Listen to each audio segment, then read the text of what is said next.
Welcome to our Hong Kong Brief program.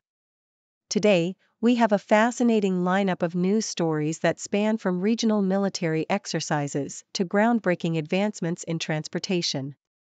Let's dive right in. First up, a recent study by the International Institute of Strategic Studies, IISS, has revealed that China's military drills remain underdeveloped compared to the United States. Despite a significant increase in the number of exercises, China's drills still lag behind in scale and complexity, highlighting the ongoing regional tensions and the strategic diplomacy efforts by both nations. Moving on to our next story, Hong Kong is bracing for its first T1 Typhoon signal of 2024. The Hong Kong Observatory has announced that the signal will remain in force until Friday noon, with a potential upgrade if the tropical depression southwest of the city strengthens. Residents are advised to stay away from shorelines as strong winds and water swells are expected. And finally, in a pioneering move, Hong Kong-based Citybus is looking to supply hydrogen buses to the Middle East. After launching the first hydrogen-powered double-decker bus in Hong Kong, the company is now in talks to bring this green technology to Abu Dhabi and other markets, aiming to transform its entire fleet to zero-emission vehicles by 2045. Please stay tuned for more detailed coverage of these stories and more. Thank you for joining us on Hong Kong Brief, and please continue to watch for more in-depth content. Japan Times. In recent years, the United States and China have ramped up their military exercises across Asia, a trend that reflects rising regional tensions. However, a study by the London-based International Institute of Strategic Studies, IISS, reveals that China's drills, while increasing, still fall short in scale and complexity compared to those of the U.S. The IISS report, titled Scripted Order, highlights that between 2003 and 2022, the U.S. conducted 1,113 military exercises involving Asian countries, whereas China only managed 130. This surge in drills is part of broader efforts by both nations to test their military capabilities and enhance strategic diplomacy in the region. Nikkei Asia. China's manufacturing sector faced a setback in May as factory activity contracted, ending a brief period of growth seen in the previous 2 months. The country's Manufacturing Purchasing Managers Index, PMI, dropped to 49.5, below the 50-point threshold that separates growth from contraction, highlighting ongoing challenges such as weak domestic demand and a sluggish property sector. Morgan Stanley economists noted that the current policy of boosting GDP growth through increased manufacturing investment is leading to deflationary pressures and weak corporate margins. The real estate sector, crucial to China's economy, continues to struggle, prompting the government to implement measures like easing mortgage rates and down payment requirements. The International Monetary Fund has slightly raised China's GDP growth outlook but stresses the need for additional policies to support the housing sector. All eyes are now on the upcoming third plenum meeting in July for potential reform measures to combat the economic downturn. South China Morning Post. Hong Kong is bracing for its first typhoon of the year, with the number 1 signal expected to remain in force until Friday noon. The Hong Kong Observatory has indicated that the warning might be upgraded if the tropical depression southwest of the city intensifies.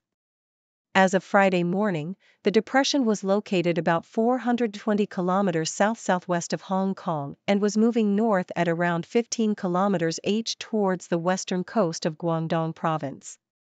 The city has already experienced strong winds, especially in offshore and elevated areas, prompting warnings of water swells and advice for the public to avoid shorelines.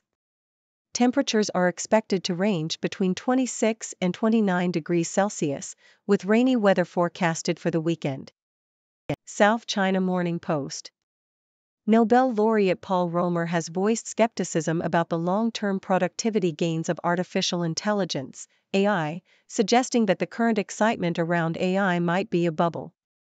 Speaking at the UBS Asian Investment Conference in Hong Kong, Romer noted that past advancements in digital technology have not led to significant productivity boosts, and he doubts AI will be different. Instead, he emphasized the importance of foreign direct investment, FDI, for emerging economies, arguing that it offers more tangible benefits like skill development for workers. Romer also pointed out the limitations of AI in predicting rare events, using autonomous driving as an example.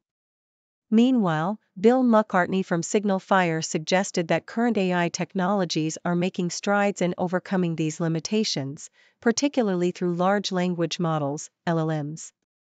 Despite China's rapid AI development, Romer remains cautious about the economic impact, highlighting the need for proven business models and robust consumer confidence to drive growth. South China Morning Post. The owners of Hong Kong City Bus are expanding their horizons to the Middle East, aiming to supply hydrogen buses after successfully launching Hong Kong's first zero-emission bus. Wisdom Motor, backed by Temple Water, is in discussions with Abu Dhabi's transport department to provide hydrogen-powered vehicles. This move comes as part of a broader strategy to offer low-carbon transport solutions in regions where solar energy can make green hydrogen production viable.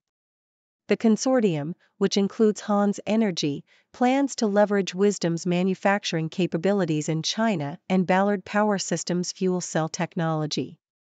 Citybus aims to convert its entire fleet to zero-emission vehicles by 2045, ahead of Hong Kong's carbon neutrality target. The company has already introduced a hydrogen-powered double-decker bus and plans to launch more. To accelerate this transition, they are seeking financial incentives from the Hong Kong government, which is expected to reveal its hydrogen development strategy soon. The consortium is also eyeing opportunities in Singapore, aiming to convert the city-state's public bus fleet to hydrogen-powered vehicles. South China Morning Post. A recent event by the Center for Strategic and International Studies, CSIS, highlighted the strained relations between the U.S. and Hong Kong, focusing on the erosion of Hong Kong's autonomy since 2020. The report, discussed by U.S. Consul General Gregory May, emphasized concerns about political freedoms and the impact of the national security law. Despite the contentious political landscape, the number of U.S. firms in Hong Kong remains stable, and May underscored the strength of people-to-people relationships. The extradition bill of 2019 and subsequent national security law have been focal points of criticism, with cases like that of Jimmy Lai drawing international attention. The U.S. has threatened sanctions against Hong Kong judges involved in national security trials, a move seen as undermining Hong Kong's legal independence. Meanwhile, May encouraged more American students to study in Hong Kong, despite a recent U.S. travel alert advising caution. The ongoing negative narrative underscores the need for direct engagement to improve relations and foster mutual understanding. South China Morning Post. A landmark national security case in Hong Kong involving 47 opposition figures has provided a clearer interpretation of the law but remains controversial for its broad scope, according to legal experts. The court's verdict, delivered after a 118-day trial, found that 45 opposition figures had engaged in a grand strategy of subversion by participating in an unofficial election to pre-select legislative candidates. The judges concluded that unlawful means under the national security law could include acts beyond criminal activities, extending to breaches of the Basic Law, Hong Kong's mini-constitution. This broad interpretation has sparked debate, with some scholars predicting future appeals on the matter. Despite the ruling, ordinary citizens are unlikely to be affected unless they hold public office, experts say. The court also clarified terms like subverting the state power by referring to dictionary definitions and the broader social and legal context, a method deemed conventional by legal scholars. South China Morning Post. Apollo Perlini, former Samoa star, has called on World Rugby to enhance its support for lower-tier nations as his UAE team prepares to face Hong Kong in the Asia Rugby Championship. Perlini, now in charge of UAE Rugby, emphasized the need for substantial funding to help nations like UAE, Hong Kong, and Korea compete at the elite level. He argued that without proper investment, these teams would struggle against professional opponents, potentially facing demoralizing defeats. Parolini also highlighted the importance of more competitive matches for lower-ranking nations to improve their performance. His UAE team, which has emerged from a 2-year hiatus due to COVID-19, is set to prove its worth against Hong Kong. Captain Matt Mills expressed confidence in their abilities, stating that the team is ready to win and demonstrate their talent on this significant stage. South China Morning Post. China National Offshore Oil Corporation, CNOOC, has played a pivotal role in Hong Kong's energy landscape since 1996, ensuring energy security and supporting the city's sustainable development goals. The Y13-1 pipeline, a 780-kilometer project, has been a cornerstone in supplying clean offshore natural gas, meeting a significant portion of Hong Kong's electricity needs. CNOOC has also diversified its energy portfolio by incorporating LNG, significantly reducing the city's carbon footprint. The company's recent commissioning of the Shanghai 1 ultra-deepwater gas field and the unveiling of the world's largest offshore LNG terminal further bolster Hong Kong's energy resilience.